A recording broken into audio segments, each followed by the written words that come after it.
and welcome to another edition of Brown's Latest. I'm Dave Grendzynski, and this is where we get together and talk about some of the latest news involving our Cleveland Browns, and then also share our opinions on the news that crosses the wires. Thank you to everyone who has liked our previous episodes, who has subscribed to the channel, and to everyone who got their comments into the viewer comment section over the last few days. And I mean, since the show began, but especially since the last few days with everything that has happened, some very healthy discussions taking place down there in the viewer comment section. Don't forget that link if you'd like to sign up for the memberships. It is in the description of the show. And we'll be offering exclusive videos and exclusive live streams, all kinds of things coming up as we get closer to the start of the 2025 NFL season, which training camp starts on Friday. But on today's show, the Browns are being tied to trade talks involving one disgruntled NFC wide receiver. How about this? A Browns defender voted 6th best at his position, but he won't even be in our starting lineup.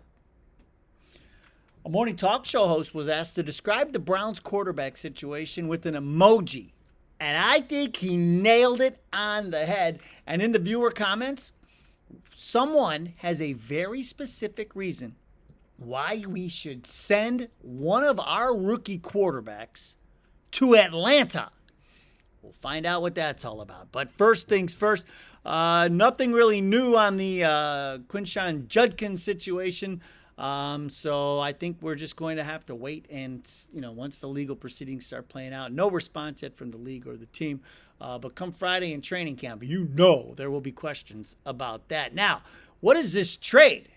Everybody's talking about Quinshon Judkins, the San Francisco 49ers wide receiver, and the Browns keep coming up in the conversation.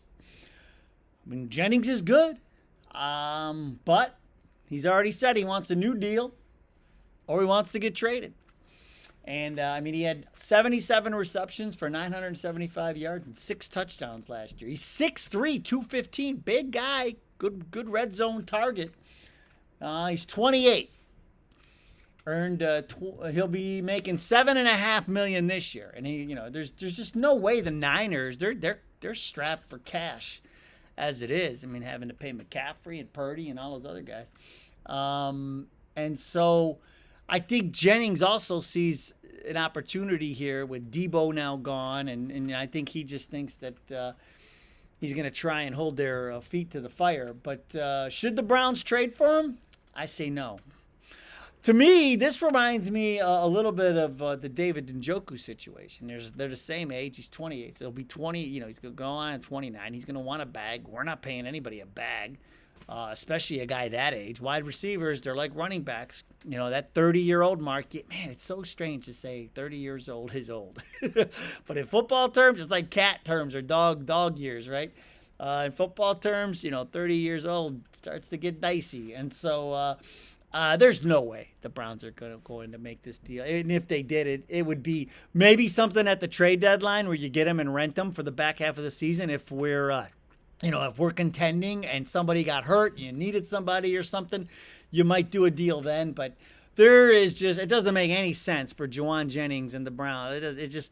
The deal. Do I like Jennings? Yes, I like Jennings. I love taking Jennings in daily fantasy when Debo is hurt because Jennings just goes nuts every single time. The guy's a good receiver, but it's just not going to work here. It is just not going to work. How about this? You talk about being good. How about this? You're declared out for the season, but still voted by the scouts, the talent evaluators, the coordinators, the coaches, the executives. You're still voted as the 6th best linebacker in the league.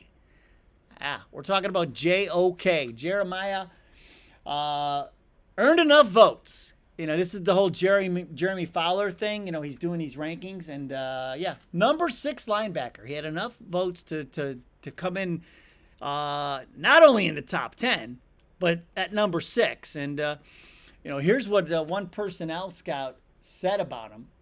Of course, he's out, with that neck injury. The personnel director said that he earned enough votes for the number 6 linebacker slot, but was declared out for the 25 season because of the neck injury.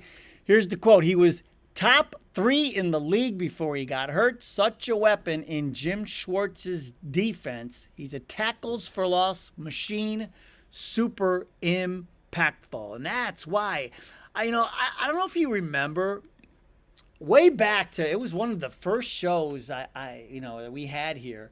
And we had that social media picture of JOK walking into the facility. And I said, this was huge. This was a huge deal, at the time, to see him showing up for workouts because, we didn't know any better. At the time, we thought, man, this must mean he's back.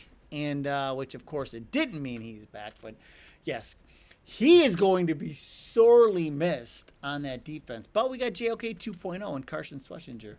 And then hopefully next year we'll have the two of them together running around on the defense. But that just tells you how good JOK has been. Man, he's the only one, in my opinion, that showed up in that playoff game against Houston. He was just everywhere, man. He's always everywhere. So high praise for JOK, and it's very well deserved. Now, I thought this was funny, but I also thought it was very accurate. On Good Morning Football, they were asked to describe the Browns quarterback situation with an emoji. And Manti Te'o, remember him from the Notre Dame days? He was a Heisman finalist at Notre Dame, played 8 years in the NFL. But Manti Te'o, I thought, summed it up best when he said he's doing this. The double fingers crossed emoji. He's got the fingers crossed emoji because here's why. And I thought this was great. This was perfect. And here's what he said. He says, you're hoping that Joe Flacco is Benjamin Button, that he's gotten younger over time, and that he has a flashback to the 2000s. Or you're thinking that if it doesn't work out, you're going to go with Kenny Pickett. Even with Kenny Pickett in there, he's a good quarterback. But are you confident if you're Myles Garrett? Are you confident like you're, man, we're going to beat the Baltimore Ravens twice? That kind of confident? And so, it's a lot like, I don't know if you ever seen the commercial where the guy's putting the parachute together and they're like, are you sure this is it? And the guy's like, it's like one of those.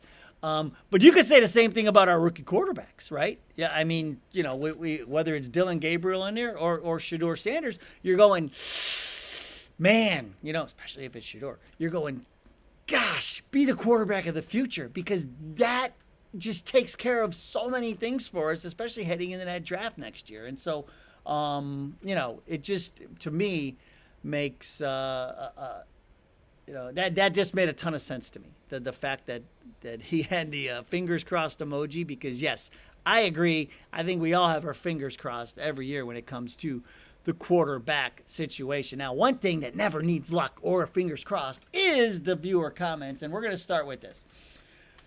The Browns should send Dylan Gabriel to the Falcons for a package that contains Kirk Cousins.